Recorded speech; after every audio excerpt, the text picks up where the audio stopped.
대한민국 부의 상징, 콧대 높기로 유명한 이곳 강남이 발칵 뒤집혔다. 변호사 불러줘요. 아이고 나 억울해. 불법 성형 수술을 해온 가짜 의사가 붙잡혔습니다. 주로 강남 지역에서 부유층 여성들을 대상으로 유명 연예인, 변호사, 교수들까지 고객 명단에 포함되어 있었습니다. TNY 뉴스 김건우였습니다. 저 교수님, 우리 어떡해요? 진짜 이거 말도 안 돼. 그러지 마.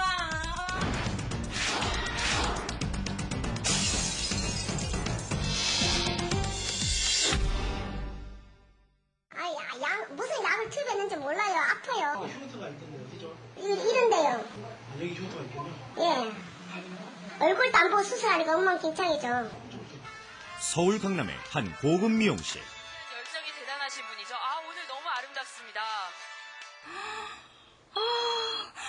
어쩜 저렇게 이쁠 수 있어 그래? 나 강의 늦어요. 좀 서둘러요. 죄송해요, 오 교수님. 근데 강세련이 지금 너무 이쁘지 않아요? 저게 인조인간이지 무슨 배우야? 어머, 우리 도희 왔니? 작품 소식 아직 없어? 좀 적당히 좀 골라. 오래 쉬었는데 잘 골라야지. 세련인 이번에도 좀 고쳤다던데? 어쩐지. 어디서 했대요? 그게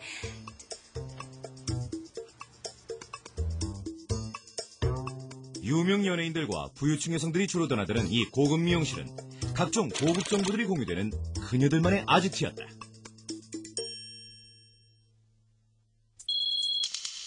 외국 유명 대학의 각종 학위증을 비롯 화려한 성형외과의 경력을 갖춘 황희만.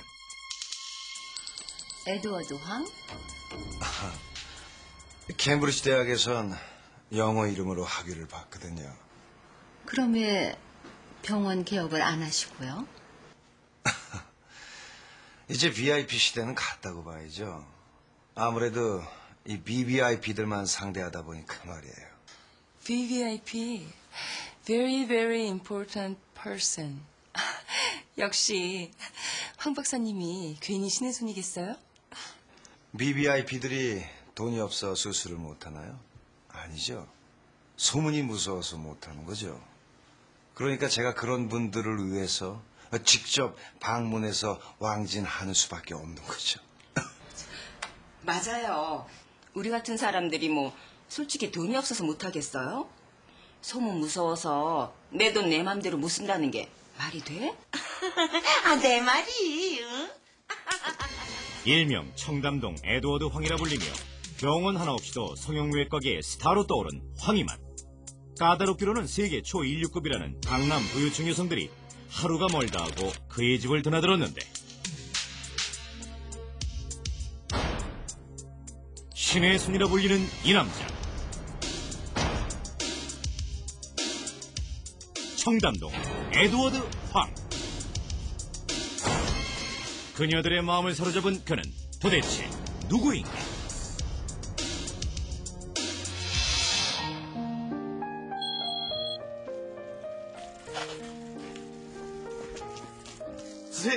충성!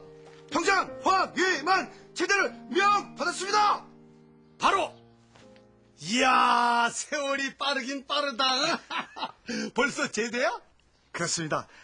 근데 저희 병원에서요, 앞으로 보조의사로 근무시켜 주시는 거죠. 근데 그게 말이다. 아무리 보조의사라지만 군에서 의무병으로 근무한 경력이 전부인 네가 우리 성형외과에서 할 수 있는 게 뭐 있을까? 총선은 신부름이든 뭐든지 시켜주시면 열심히 하겠습니다. 충성! 어이구, 이 찐득이 같은 놈. 충성! 알았어, 이놈아. 1965년 황희만은 의무병 제대 후 평소 친분이 있던 한 성형외과에 보조로 일을 시작하게 됐는데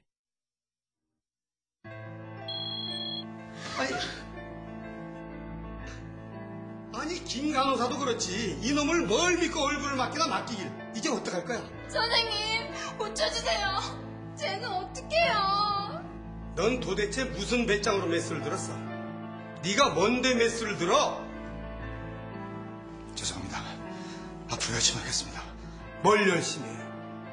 네가 그 열심히만 하면 다 된다고 믿는 게 문제야. 어? 당장 나가. 당장 그만둬. 앞으로는 청소만 열심히 하겠습니다. 메스 근처에는 어신도 하지 않겠습니다.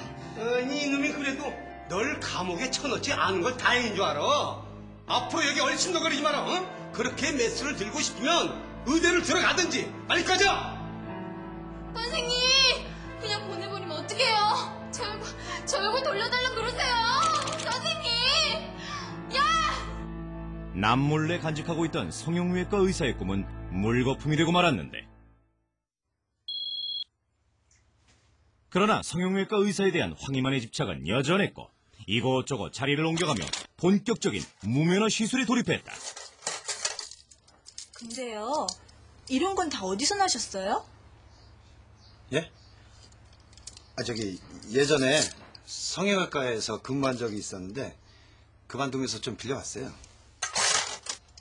그만두는 직원한테 이런 걸 빌려주는 병원도 있어요? 그 젊은 아가씨 말 더럽게 많네. 아, 남이사 빌렸건 훔쳤건. 아이, 얼른 빨리 누워요. 네. 눈 감고.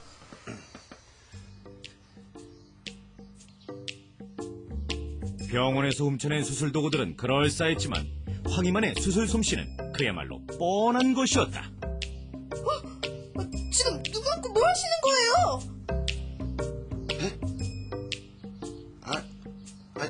갑자기 눈이 좀 침침하네? 아, 수술 들어갑시다. 메스를 잡은 경험이라고는 의무병으로 복무할 때 익혔던 간단한 외과술과 성형외과 보조 시절 어깨너머로 배운 성형기술이 전부였던 황희만. 자꾸 인상 쓰지 마세요, 언니. 쌍꺼풀 코꺼풀 돼요.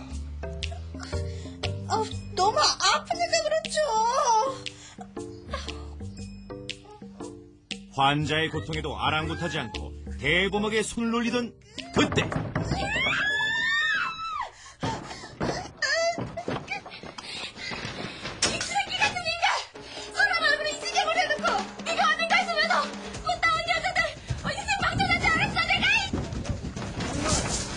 의료법 위반으로 체포한다. 1967년 황희만의 첫 번째 구속이었다. 그 후 의료법 위반으로 무려 40년 동안이나 교도소를 재집 드나들듯 하던 황희만. 2003년 전과 10범의 낙인을 찍고 출소하게 됐는데, 형님 드시오. 40년의 인생을 그렇게 흘려보내면서도 그는 불법 성형을 통해 얻은 고소득의 유혹을 완전히 벗어나지 못했다. 교도소를 안방 드나들듯 왔다 갔다 하면서 따온 별이 5개. 합쳐 10개요, 10개. 아유, 그 형님 나이가 몇 갠데, 아휴. 그게 말이다.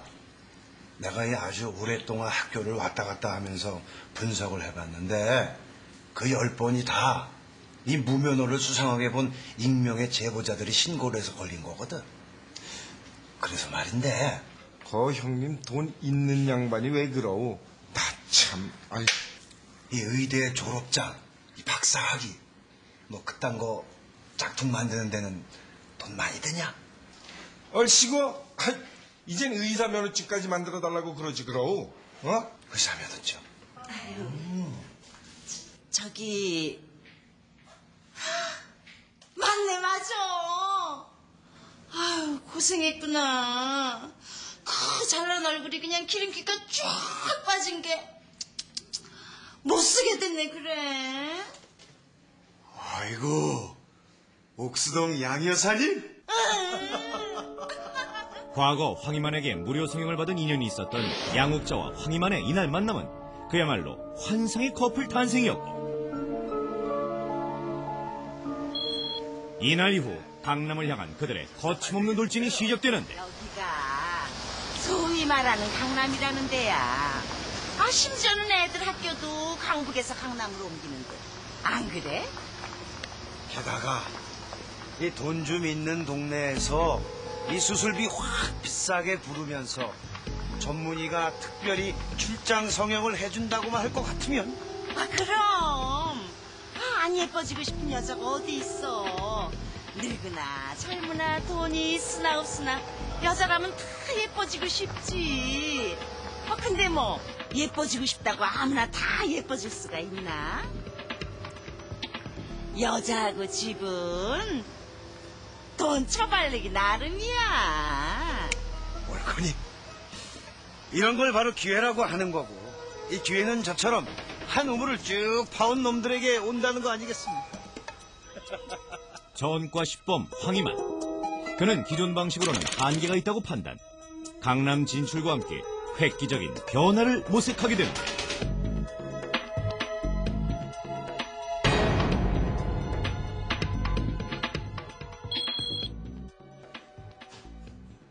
근데 진짜 깜짝같이 진짜 같다, 그지? 아유, 벌어먹고 사는 방법도 가지가지야. 이런 도적 같은 놈들. 이거면 안 되는데 그래 2억이나 받아 처먹더라고요. 아니 기술만 좋으면 됐지 무슨 박사 학위 따위가 필요해. 참 더러워서. 자, 먼저 의사면허증과 각종 학위증들을 위조하고 시작해 볼까? 근데 우리는 그게 인터넷에서 쉽게 만들 수 있는 건지 몰랐지. 누가 상상을 했겠어. 한편 미용실 원장인 김미숙은 자신이 대한민국 1% 반열에 올랐음에 감격하는데, 이제 VIP 시대는 갔다고 봐야죠. 아무래도 이 BVIP들만 상대하다 보니까 말이에요. VVIP, very very important person. 역시 황 박사님이 괜히 신의 손이겠어요? Very very important person. 언니? 어머, 우리 도희 왔네. 어서 와. 이뻐졌네. 어서 와. 누구라고? 그 신의 손 에드워드 황 박사라고. 몰랐어? 몰랐는데 왜 꼭 알아야 돼?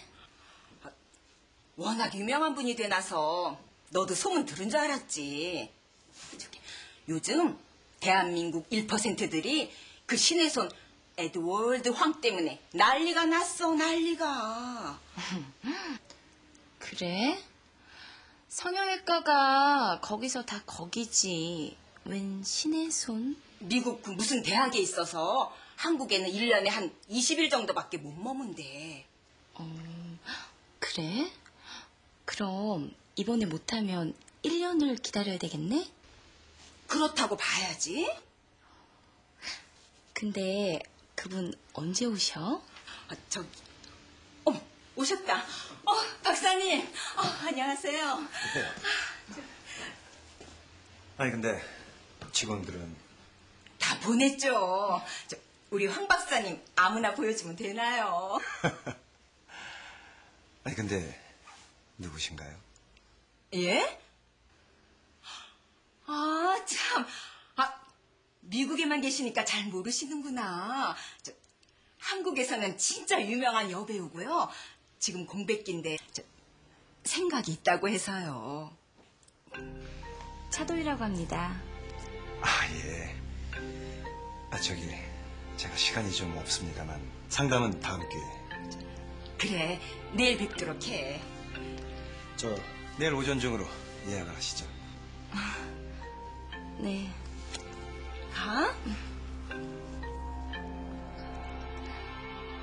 여기 누우면 되겠죠? 예, 보세요. 대한민국 1%만 상대한다는 황희만의 영업 방식은 마른 장작에 불붙듯 입소문을 탔고, 자, 편안하게요. 불법 무면허 시술임에도 불구하고 그의 자아도취와 배짱은 늘어만 갔다.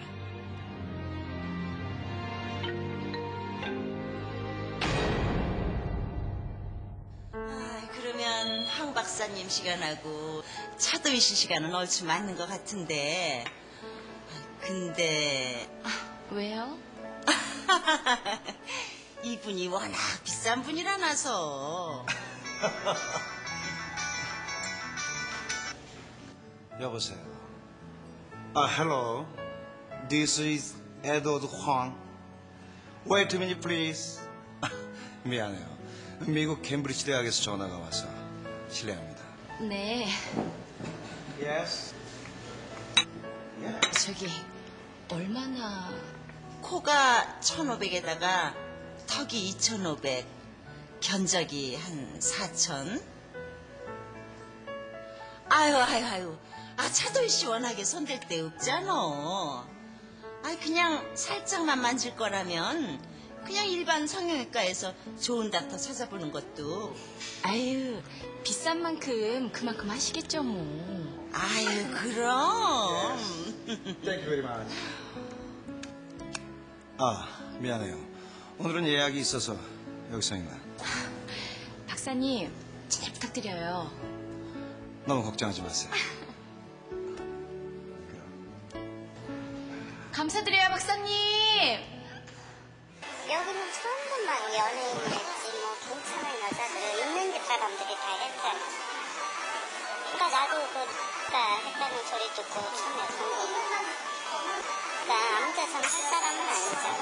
이제 자기가 이제 해외에서 이제 많은 그 유명 병원에서 활동한 것처럼 이제 내세우면서 1년에 자기는 한국에 그 오고 싶을 때 1년에 한 뭐 열흘에서 길게는 20일 정도 들어오는데 보통 그 성형외과 의원에 가면은 한 1,000만 원이면은 들 비용을 이 사람한테 한 3,000만 원씩 주고. 이쪽으로 들어오세요. 아이고 예. 저희 같이 얼굴 알려진 사람들은 소문 무서워서 뭘 못해요. 근데 직접 이렇게 왕진을 와주시니 정말 감사드려요. 자, 황희만의 왕진 시술은 성형수술 사실을 노출하지 않으려는 고위층 인사들의 수요와 맞물려 들었으나 황희만의 속셈은 따로 있었다. 왕진 시술로 경찰의 수사망을 피하는 데만 주력했을 뿐 위생 상태나 수술의 위험성은 그에게 중요한 문제가 아니었는데. 혈압을 제거하는 것도 아니고 그렇잖아요. 사람이 갑자기 심장 박동수가 빨라져 갖고 죽을 수도 있고.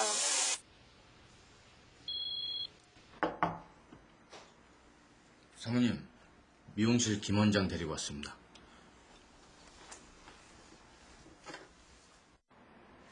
김 원장 당신?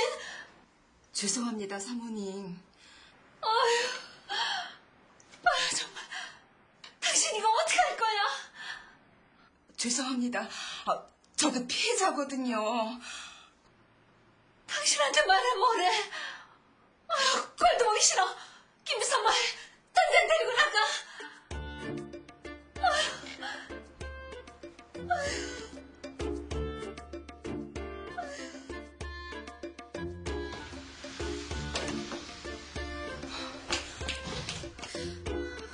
언니, 나 영화 펑크 났어.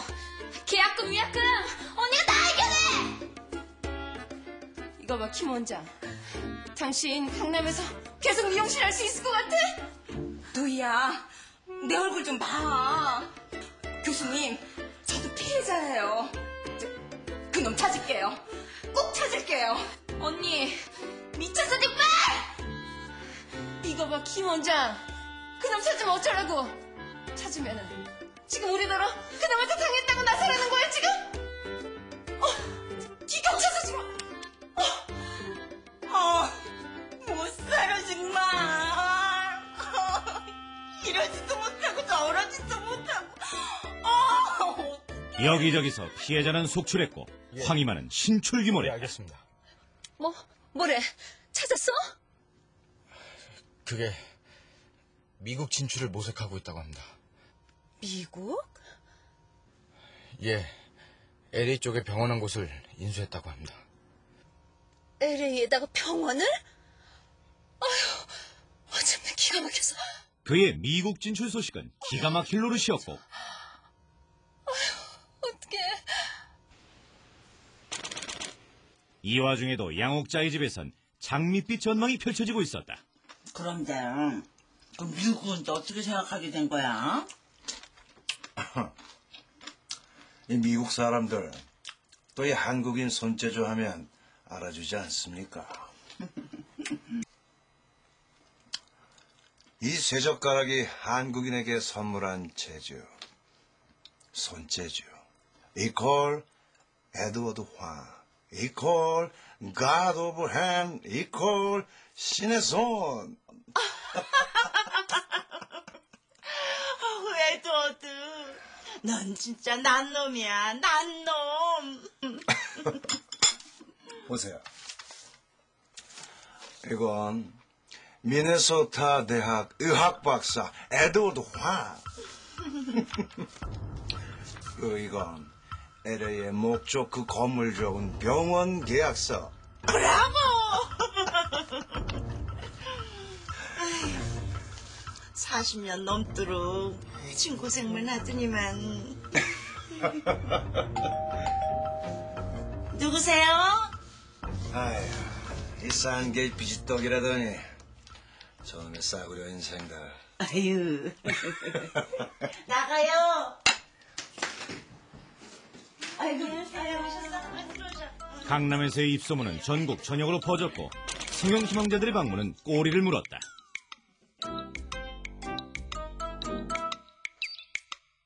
미국 도주 하루 전까지도 황희만의 사기 행각은 계속됐는데. 또 누구야? 누구세요? 아이고, 안녕하세요. 무슨 일이셔? 뭐 좀 여쭤보려고. 네, 수술하시게? 아이, 잘한다면서요. 좋네. 아이고. 아이고, 수술 중이셨네.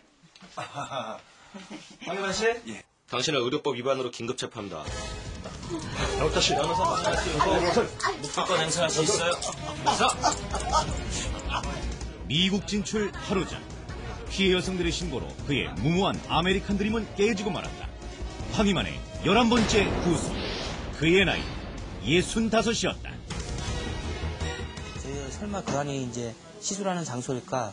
근데 이제 검거해서 들어가 보니까 거기서 이제 많은 그 수술 도구들이 있었고요. 또 환자들이 또 있었고. 그래서 좀 많이, 그리고 또 그 상태가 굉장히 비위생적인 데 대해서 좀 놀랐죠, 많이. 지난 5월 서울지방경찰청 앞에 나타난 이 사람. 형사님. 그동안 잘 지내셨습니까? 누구시더라? 황희만이었다. 저 에드워드 황이라고 며칠 전에 출소했습니다.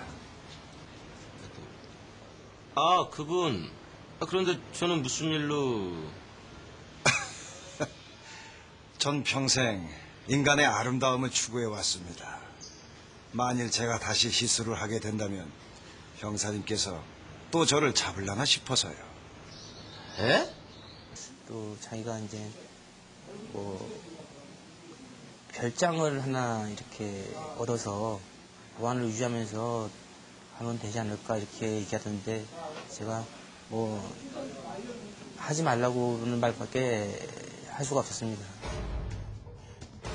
제작진은 성형 브로커였던 드라마 속의 이 여인과 접촉을 시도했다. 예예. 황 선생님 몽고 가셨거든요. 그 받아보려면 몽골까지 가야 되는 거예요? 그래 가격이 더 비싼가 해서. 아니 몽골에서 하면은 것이 여비도 빼주고 그렇게 비싸게 안 받나. 하여튼 선생님하고 상담해 보시면 돼요. 여보세요? 네. 그러지 말고요. 네. 대리 전화번호 알려주세요. 내일 내가 전화해가지고. 네. 알려줘도 된다 하면 내가 전화번호 알려드릴게요. 연락드릴게요. 여보세요? 근데 몽골에 계시니까 못 받으실 거 아니에요? 아니 휴대폰 아마 될 거예요. 그러면 한국에서 휴대폰 전화번호 알려드릴게요. 직접 연락해보세요. 성형 브로커와의 통화 내용을 들어보면 이 사기 용의자는 분명 지금도 어디선가 불법 시술을 하고 있는 것이 분명해 보입니다. 지난 5월 출소한 이후 담당 형사를 찾아와 얘기했듯이 말입니다. 그래서 이번에는 저희가 그 성형 브로커에게 SBS 방송국 제작진임을 밝히고 통화를 다시 시도했습니다. 그 통화 내용을 함께 들어보시죠. 네, SBS고요. 네? SBS인데요.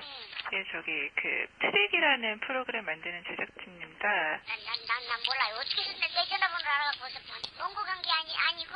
네. 건강을 해쳐가지고 시골에 갔다 가나요? 그 전에 전화번호 알았었는데 그것도 없어져버렸어요. 바꿔버렸대요. 나한테 전화하지 마세요. 끊어요. 어떻습니까? 그녀는 조금 전과 얘기가 완전히 달라졌고 당황하며 서둘러 전화를 끊었습니다. 저희 제작진이 황 씨의 출국 여부를 확인한 결과 현재 황 씨는 국내 체류 중인 것으로 드러났습니다.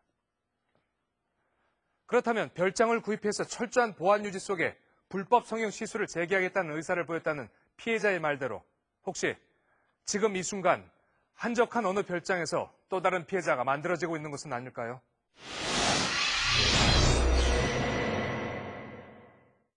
평범하게 살던 주부에게 어느 날 갑자기 걸려온 전화기 속에서 당신은 에이즈에 감염됐다고 통보를 받으면 과연 그 심정은 어떨까요? 이거야말로 정말 마른 하늘에 날벼락을 맞는 기분이 아니겠습니까? 이런 황당한 일이 실제로 있었습니다. 인적 없는 한 복도. 낯선 남자의 발소리가 커지고 있었다.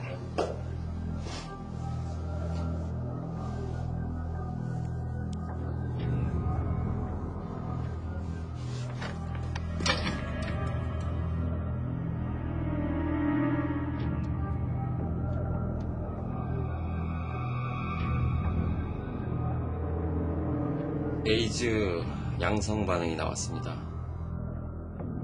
에이즈요?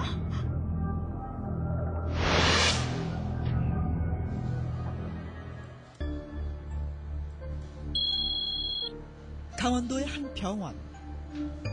암 수술을 막 끝내고 아직 투병 중인 순영 씨에게 병원 정기검진을 빠뜨릴 수 없는 일과였다.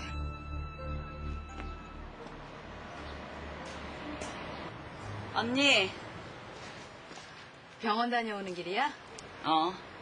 좌엽기 하나만 줘. 애들 둘씩이나 있는데 그 나이에 또 애 낳을 것도 아니고 요새 암이 병축에나 드는 줄 아니? 그래도 아직 안심하긴 그렇고 몇 년 더 기다려 봐야 된대서. 그 독한 항암제 치료 다 이겨내면서 의지의 한국인이다. 자, 내가 오늘 특별히 싸게 뽑았다. 고맙지? 고마우면 네 애들 생각해서 아주 벽에 똥칠할 때까지 살아. 응?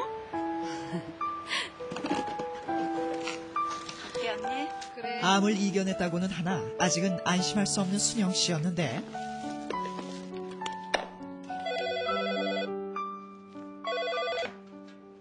여보세요? 여보.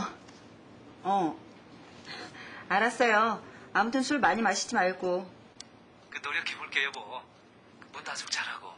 아이고, 늙고 병들은 날 누가 잡아가나요? 또 그 소리. 알았어. 알았어요.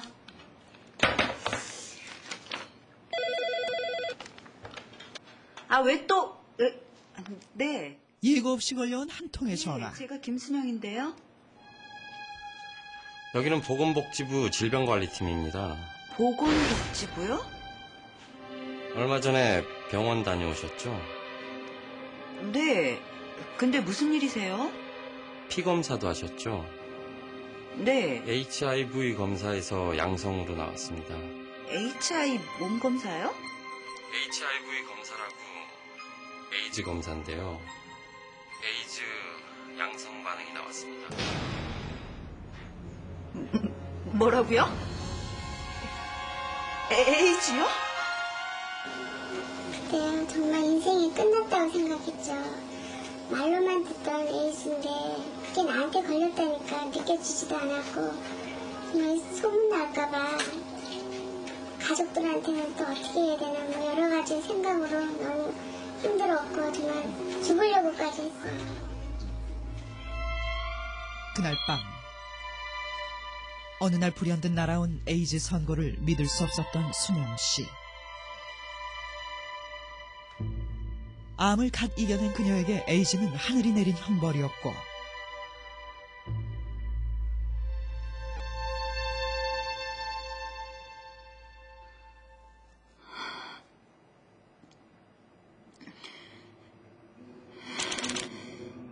에이즈에 대한 공포는 어느덧 남편에 대한 의심과 분노로 바뀌고 있었다. 해장국이야? 야, 맛있겠는데? 사모님, 속이 다 풀렸어요. 여보, 일찍 들어오려고 했는데, 여기 박사장이 어찌나 붙잡힌지 말이야. 괜찮아? 잘 가.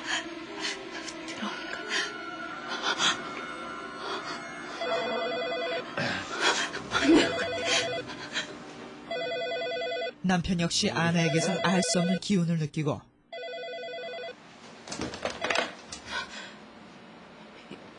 여보세요? 네. 거기 알아요.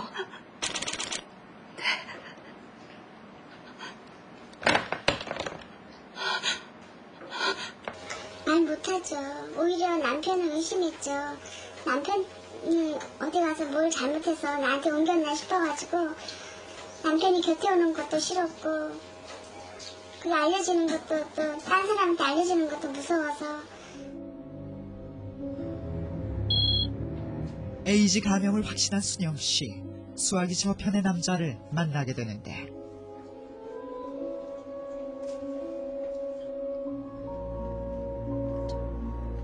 저기 보건복지부 질병관리팀 직원이라는 박대식이었다. 김순영 씨? 네. 보건복지부 거기. 네, 질병관리팀입니다. 일단 자리를 좀 옮기시죠. 발길 뜸한 우회진 곳. 박대식은 환자의 사생활 보호를 핑계로 자신의 차 안에서 은밀히 공무 수행을 마치자 본색을 드러냈다. 자, 이제 다 끝났습니다. 검사비는 가지고 오셨죠? 네? 제가 전화로 조직 검사한다고 말씀드린 것 같은데. 아, 네. 저기 얼마 드리면 되죠? 뭐 보건소에서도 할 수 있지만 환자의 프라이버시를 생각해서 제가 특별히 출장 나온 거니까 출장비까지 포함해서 50만 원입니다. 50만 원이요? 그렇게는 안 되는데. 그럼 이렇게 하죠. 박대식이 요구한 검사료를 준비하는 순영 씨.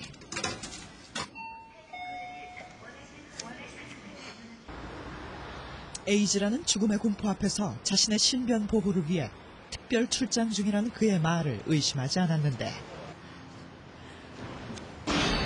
그럼 조직 검사 결과는? 아무래도 에이즈란 게 죄송합니다. 저도 모르겠구만. 남편분이나 가족들한테도 철저히 비밀에 붙여지니까요. 안심하시고요. 에이즈는 병보다 소문이 더 무서워요. 에이즈란 게 결국 소문이 사람을 죽이는 거거든요. 잘 좀 부탁드립니다. 에이즈 환자들이 가장 두려워하는 것은 바로 주위의 차가운 편견. 박대식은 그 점을 노리고 있었다. 에이즈는 결국 소문이 사람을 죽이거든요. 이 더러운 건 네가 사람이야? 내가 어떻게 살아왔는데? 여보, 도대체 당신 왜 이래? 이렇게 못 살아. 나 억울해서 이대로는 못 죽어. 나 이대로는 못 죽어. 가족들에게 맞아 에이즈 감염 사실을 털어놓지 못한 채 남편만을 의심하는 순영 씨. 또다시 전화벨을 울리고. 여보세요? 예. 그럼 그때 거기서 뵙죠, 뭐. 예. 순영 씨를 유인하는 와중에도 박대식은 전화번호부 임명부에서 범행이 용이한 제2, 제3의 여성을 물색하고 있었다.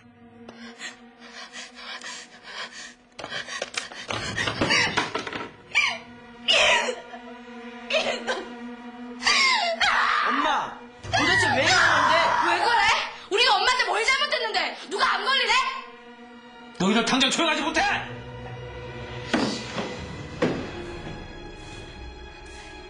이혼해.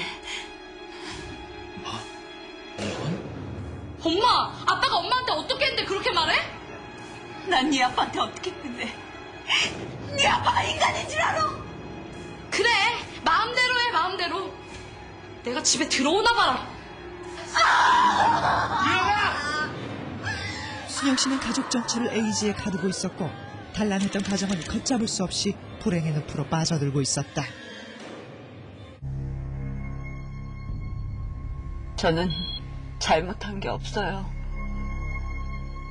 남편이 착하고 성실한 사람이라서 믿고 살아왔는데. 저기 이런 말씀 드리긴 뭐하지만 남편은 에이즈가 아닐 수도 있습니다. 네? 조직 검사 결과 아무래도 김순영 씨는 남편이 아닌 다른 경로로 감염된 것 같아서요. 다른 경로라뇨? 뭐 원인은 많이 있습니다. 주사기일 수도 있고 수혈일 수도 있고요. 감염 경로는 여러 가지 다양하니까요. 저기 이번 검사비는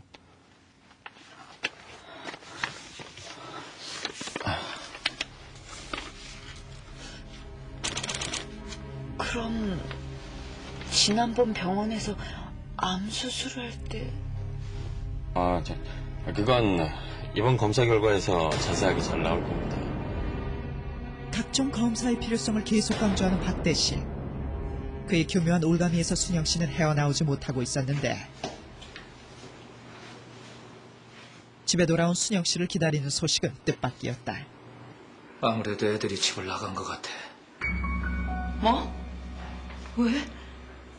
당신 암이란 소리 들은 지부터 벌써 3년째야. 말은 안 했지만 나도 애들도 많이 힘들었어. 여보, 이제 나도 지친다.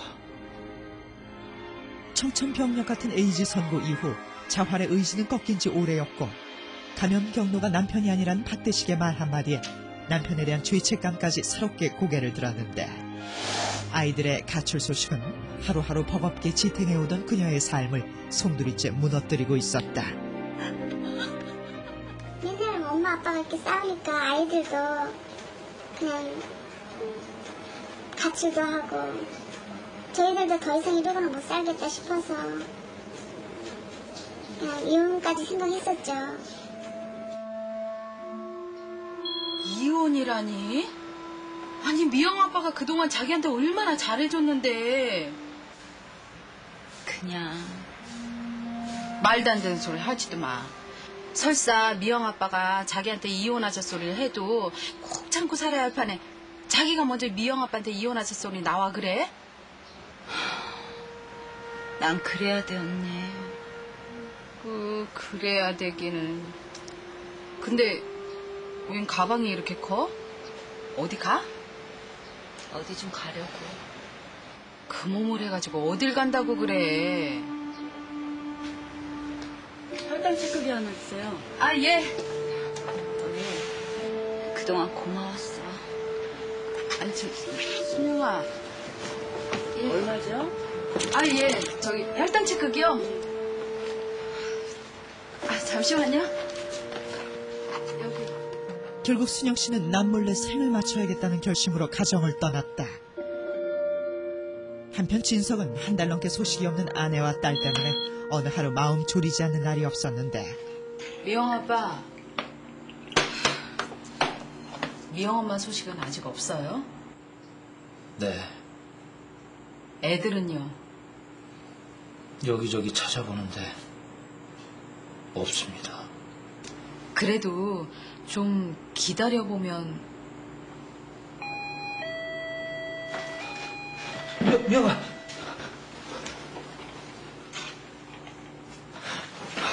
미영. 아니, 통장님이 어쩐 일로?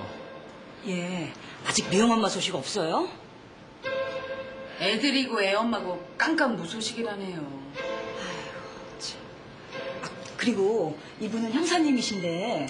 네, 안녕하세요. 요즘 이 보건복지부 직원을 사칭해서 그 여기저기 전화를 해서 죄송합니다. 제가 요즘 경황이 없어서요.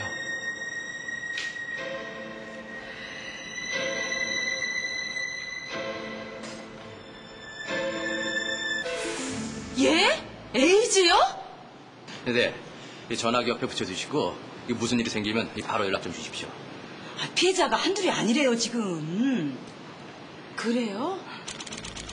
피해자의 제보에 따라 제작된 신고 전단지. 과연 이 한 장의 전단지가 용의자를 찾아내는 실마리가 될 수 있을까?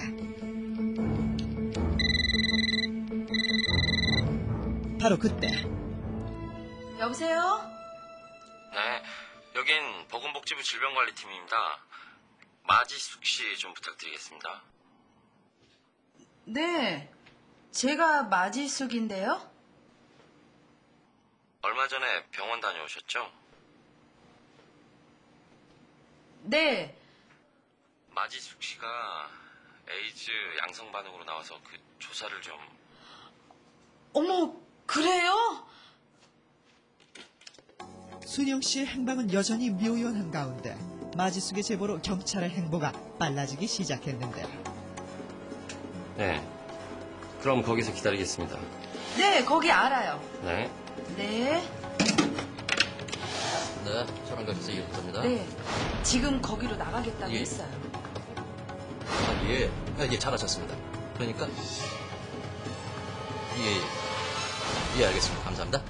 김영사, 그럼 떴어. 가자고.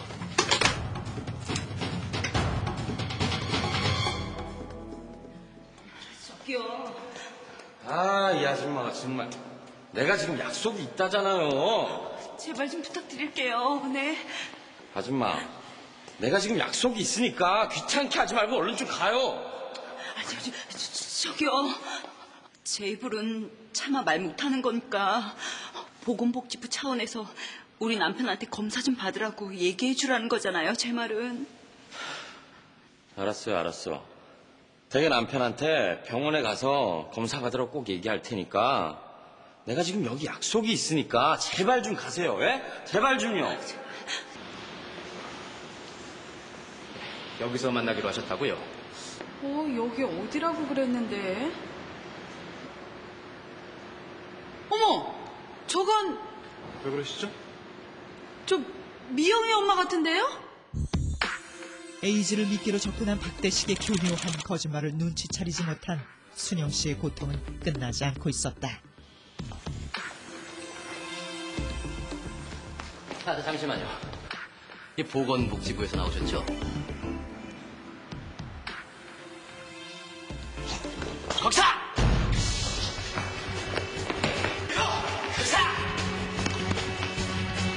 예! 언니! 언니가 여기 무슨 일이야? 너 지금 저 인간 만나고 있었던 거야? 아이고, 내가 못 살아. 피의자가 굉장히 수법이 좀 교묘했어요. 왜 그러냐면 일단은 그 피해자들이 에이즈라는데 그 공포감에 무너졌을 때 그다음에 그 추가적으로 갖다가 그 의료보험증을 갖다가 그 가족을 하고 얘기를 한 다음에 의료보험증 번호를 불러보라고 얘기를 해요. 그렇게 되면 그 피의자가 듣고만 있다가 맞다라고 그 말 한마디에 완전히 무너지는 거죠. 의료보험증 자체 번호를 갖다가 자신이 불러줬음에도 불구하고 경황이 없는 상황에서 가만히 생각해 보면 속지 않을 수 있는데 일단은 공포심 때문에 앞뒤 생각을 못하는 거죠. 피해 여성들을 울렸던 박대식. 에이즈 통보로 시작되는 그의 사기 행각은 죽음에 대한 공포와 주위의 시선 때문에 두려워하는 피해자들의 심리를 교묘하게 이용한 것이었다. 차라리 누구한테 돈을 떼거나 그랬다면 아예 낫죠.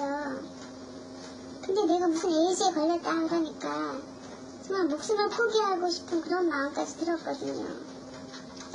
가정도 아이들도 집을 나가고 엉망이 되어버렸고 부부 관계도 그렇고 정말 돈을 잃는 것보다 가족들을 의심하고 또 남편을 의심하고 했던 그런 모든 것들이 더 속상하기 때문에 정말 미웠어요. 이렇게 전화 한 통화로 한 가정을 위기로 몰아넣었던 사기 용의자는 결국 경찰의 끈질긴 수사망을 뚫지는 못했습니다. 체포가 된 것이죠. 그때 당시의 실제 상황입니다. 제보자의 전화를 받고 용의자를 현장 검거하기 위해 잠복에 나선 지 5일째. 드디어 모습을 드러낸 용의자. 남자가 들어갔다. 남자가 들어갔는데 그 안으로? 곧바로 현장에 투입된 제보자. 여자 들어간다. 오케이. 용의자가 있는 건물 입구에서 행인으로 가장하는 형사들. 마침내 전화 한 통으로 온 도시를 에이즈 공포에 떨게 했던 정치불명의 이 남자. 보건복지부 직원을 사칭한 용의자. 박대식이 전격 검거되는 순간이었다. 이 사건은 보건복지부 직원이라는 사람이 걸어온 전화 한 통화로 시작이 되었습니다. 최근 들어 자주 발생하는 사기 사건은 이렇게 국세청, 법원, 경찰청 등 정부기관을 사칭한다는 것에 공통점이 있습니다. 서로 믿지 못하고 살 수밖에 없는 현실이 안타깝기는 하지만 그래도 이런 전화를 받았을 때 먼저 관계기관의 사실 유무를 확인하고 대처하는 수밖에 없습니다.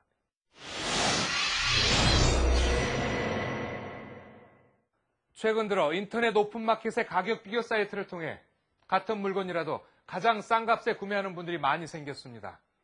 온라인을 통한 새로운 상거래 형태가 생긴 거죠. 이것은 판매자와 구매자 간의 철저한 믿음을 바탕으로 이루어지는 것입니다. 그런데 얼굴이 보이지 않는다는 온라인상의 익명성을 이용해 사기를 치는 사람들이 있습니다. 저희가 그 현장을 취재했습니다. 그 사건 속으로 들어가 보시죠. 세상에 태어나 첫 생일을 맞는 아기. 뭐든 다 해주고 싶은 것이 엄마의 마음이다. 그런데 이 뜻깊은 날을 앞두고 엄마들을 울린 사기가 있었는데 돌잔치 용품을 대여한다는 한 인터넷 카페. 다른 업체에 비해 파격적으로 싼 가격의 예약 주문이 밀려들 정도였다. 그런데 예약금만 받고 카페는 바로 폐쇄됐다. 경찰 수사로 검거된 카페 운영자는 놀랍게도 20대 주부. 그것도 2살배기 아기를 둔 엄마였다. 주식에 좀 투자를 한 게 있는데 그게 실패를 했고 또 그 빚을 메꾸기 위해서 사채를 써가지고 재차 주식에 투자했는데 실패해가지고 부채에 쫓기다 보니까 있지도 않은 돌잔치 용품에 터무니없이 싼 가격을 내걸었던 것. 나올 수가 없어요. 그게 이제 어떻게 저렴하게 때렸는지 모르겠어요. 그냥 무조건 통틀어서 이렇게 저기를 25만 원을 그냥 때려놨더라고요. 조금이나마 경제적 부담을 줄여보려다 하마터면 돌잔치를 치르지 못할 뻔했던 엄마들.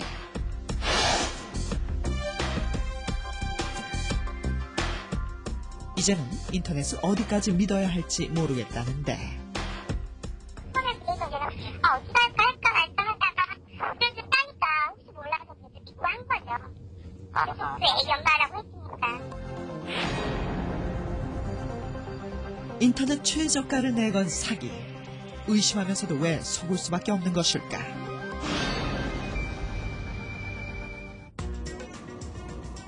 사기를 당한 것 같다며 연락해온 제보자. 평소 10원짜리 하나 허투루 쓰지 않는다는 주부. 아기 때문에 에어컨을 사려고 했다는데 점 찍어둔 상품이 인터넷 최저가로 나온 것을 발견했다. 일단 최저가에 그게 나온 거니까 정말 싸다. 저희가 이제 오프라인 매장도 다 검색을 해보고 이제 온라인도 다 비교를 해봤는데 제일 싸더라고요, 진짜. 시중보다 3, 40만 원이나 저렴했던 상품. 당장 전화를 걸었다는데. 전화를 딱 보니까 그분들 하는 말이 자기네 사이트에 직접 와서 물건을 거래를 하게 되면 10%에서 20% 정도 싼 가격에 구입을 할 수 있게 해주겠다. 그런 말들을 하니까 현금 결제만 가능하다고 해서 내심 불안했지만 전자제품만 전문으로 취급하는 사이트를 보자 안심이 됐다고 한다. 상품가의 50%를 먼저 입금하고 물건을 받으면 남은 돈을 치르기로 했는데 하지만 며칠째 도착하지 않는 상품. 판매자는 전화를 받지 않는다. 3일 만에 엄청 고민했어요. 왜냐면 이제 아유 아끼고 살아도 부족할 판에 무슨 에어컨까지 사냐, 선풍기 키고 살자. 이제 신랑이 그러는 거를 이제 아기 낳고 나서 아기 때문에 도저히 이해를 안 되겠다. 설마 자신이 사기를 당할 줄은 몰랐다는 주부. 주부가 사려던 120만 원 에어컨. 시중에서는 얼마에 구입할 수 있을까? 지금 정상적인 가격은 이런 모델이 설치까지 하셔갖고 140만 원대 설치가 가능한 모델이거든요. 그러니까 인터넷에서 판매되는 120만 원대 모델은 전혀 설치할 수 없는 그런 가격대 모델입니다. 인터넷에서 제시된 금액은 현실적으로 거래가 불가능한 금액이라는 것이다. 그런데 다음날 비슷한 제보가 또 들어왔다. TV가 낡아서 바꾸려고 했었다는 이성진 씨. 시중에서는 200만 원 이상이던 상품이 인터넷 최저가로 180만 원이었던 것. 그런데 그가 보여준 사이트는 주부가 당했던 회사와 똑같았다. 역시 입금 후 연락이 끊긴 판매자. 답답한 마음에 직접 회사를 찾아가기도 했다는데. 건물이니까 찾아갈 수 있겠다 했더니 신부동을 몇 바퀴를 이렇게 헤매고 다녔는데 없더라고요. 그래서 알고 보니 그럴듯한 회사명을 도용한 데다 사업자 등록번호 역시 훔쳐 써왔던 것. 그날 이후 피해자는 계속해서 늘어났고 피해 신고를 받은 경찰도 수사에 착수. 10일 날 오후 3시.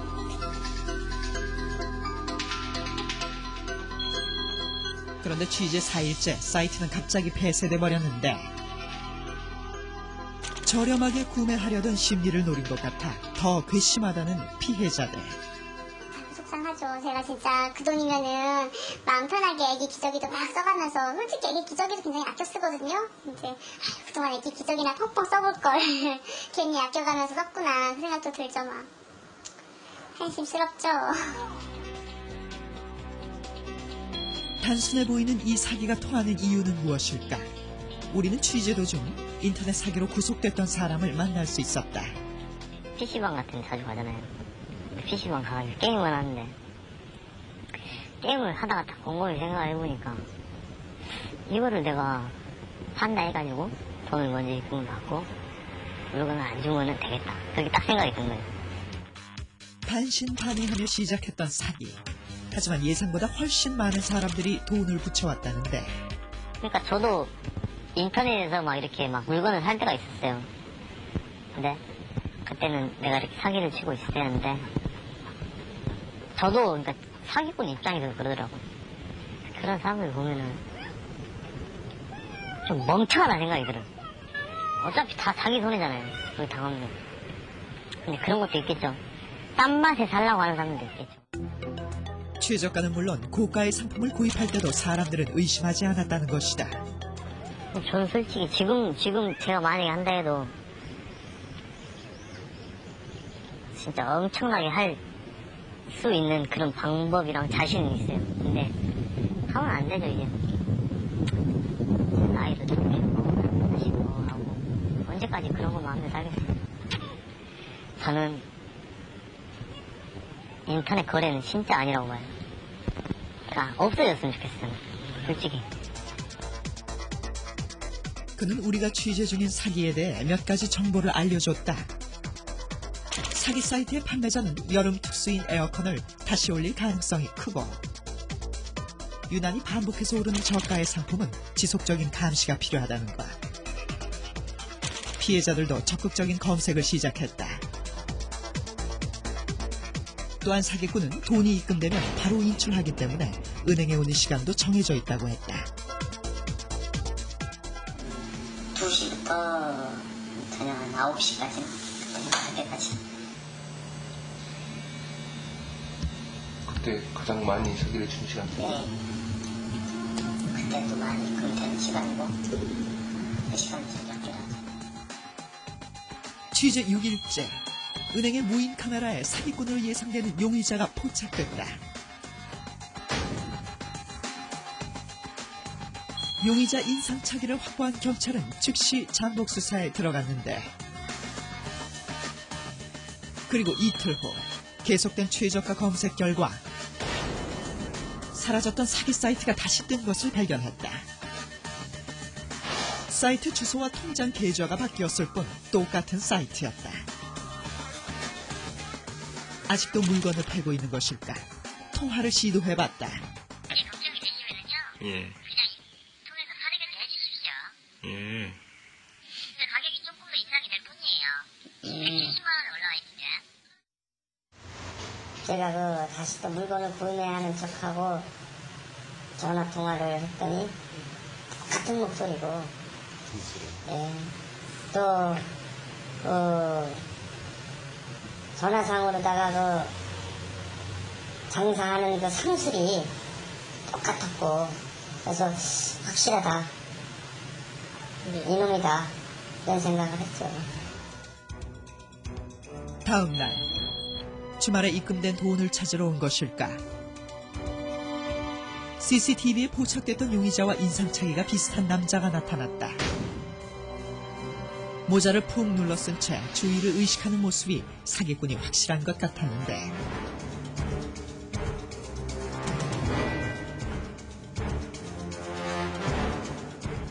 직접 운전을 하지 않은 걸로 봐서 공모자가 더 있는 듯했다.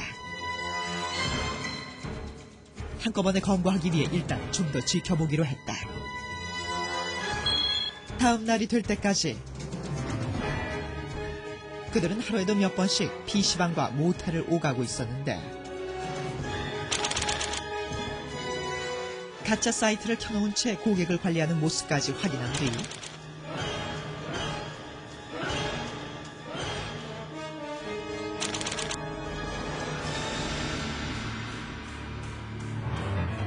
끈질기게 추적한 경찰. 어디론가 이동하던 용의자들은 잠시 도로에 정차했다.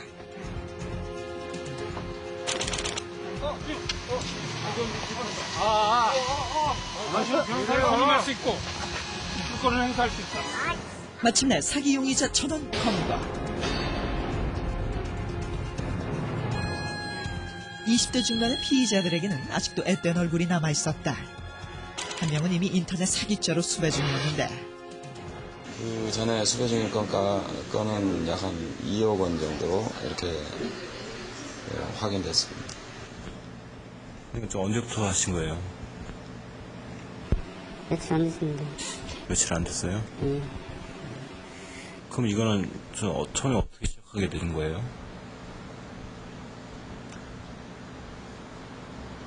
인터넷 보고 알았습니다.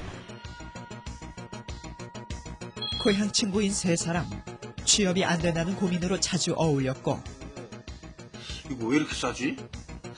중고도 아닌데 이거? 돈도 없다는 놈. 야, 그거 다 사기야, 사기. 아니야. 이거 재고래, 재고. 미쳤냐? 장사 이렇게 마진없이 팔게? 내가 지금 이거를 수배 중 아니냐? 인터넷 사기. 함께 범행을 모의하게 됐던 것이다. 상품 없는 사이트를 개설하고 자신들이 직접 상품평을 쓰기도 했는데, 단 2주 만에 5천만 원이 입금됐지만 유흥비로 탕진하고 수중엔 300만 원이 남아있었다. 좀 더 좀 싼 가격에 물건 구입하려고 했던 그 서민들이 많았던 것 같은데, 그분들에 대해서 좀 어떻게 생각하세요?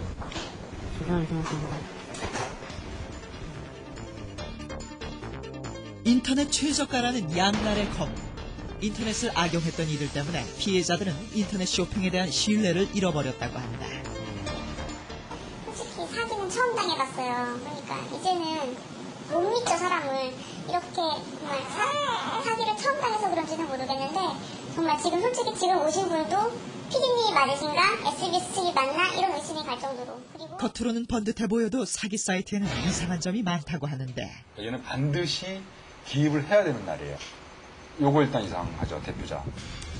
하지만 전문가가 아닌 일반 소비자들이 모든 걸 파악하기란 불가능한 노릇이다. 처음에 피해자들은 오픈마켓에 올려진 상품을 보고 사기꾼과 통화가 됐던 것인데, 오픈마켓에서는 어떤 대책을 마련하고 있을까? 그리고 현재 대한민국 뿐만이 아니라 전 세계 어디서도 그것을 모든 사람들의 기억으로 확인하고 받아낸다는 것은 현실적으로 어렵다. 문제는 소비자들이 피해를 입어도 적절한 보상을 받기가 어렵다는 것. 싼 가격을 내세워 소비자를 불러놓고 도대체 무엇을 믿으라는 것일까? 공신력 있는 오픈마켓을 믿고 구매를 결정했다는 피해자들만 답답할 뿐이다. 80% 정도가 제가 알기로는 소비자들이 를 통해서 그 사이트를 또 알게 됐고, 그러면은 그 사람들 측에서도 입점을 시켰으면 그 후에 그 정확한 모니터링을 충분히 했었더라면 그런 쇼핑몰을 퇴점을 시킬 수 있지 않았냐라는 생각이 들고. 하지만 오픈마켓 측은 책임이 없다는 말만 반복하는데, 저희가 물건을 파는 게 아니라 해당 사이트에서 파는 거고, 저희는 거의 중개 역할을 했어요. 그렇죠. 네, 그래서 판매가 되면 일정 부분의 수수료를 받게 되는데, 수수료는 전체 판매 금액에서 되게 미비한 정도의 수준이고요. 작년 시장 규모가 5조 원에 이를 정도로 급성장한 오픈마켓. 다양한 물건들이 있고 실시간 가격을 비교할 수 있는 그야말로 인터넷 시장이라고 해도 틀린 말은 아니죠. 그러나 금년만 해도 현재까지 이런 식의 인터넷 오픈마켓을 이용한 직거래 사이트 사기 사건은 30여 건이 넘었고 그 피해액도 5억 원이 넘습니다. 일반적으로 구매자가 오픈마켓에 개설된 직거래 사이트에서 물건을 구매할 땐 오픈마켓의 브랜드와 공신력을 믿고 구매하게 됩니다. 그렇기 때문에 더욱 오픈마켓은 자신의 사이트에 사기 용의자들이 활동하고 있는지를 철저하게 모니터링하고 사기 사건의 뒤처리에도 적극적으로 나서야 한다는 것입니다. 그것이 바로 서로 믿고 구매할 수 있는 오픈마켓의 인터넷 시장을 활성화시키는 지름길이기 때문이죠.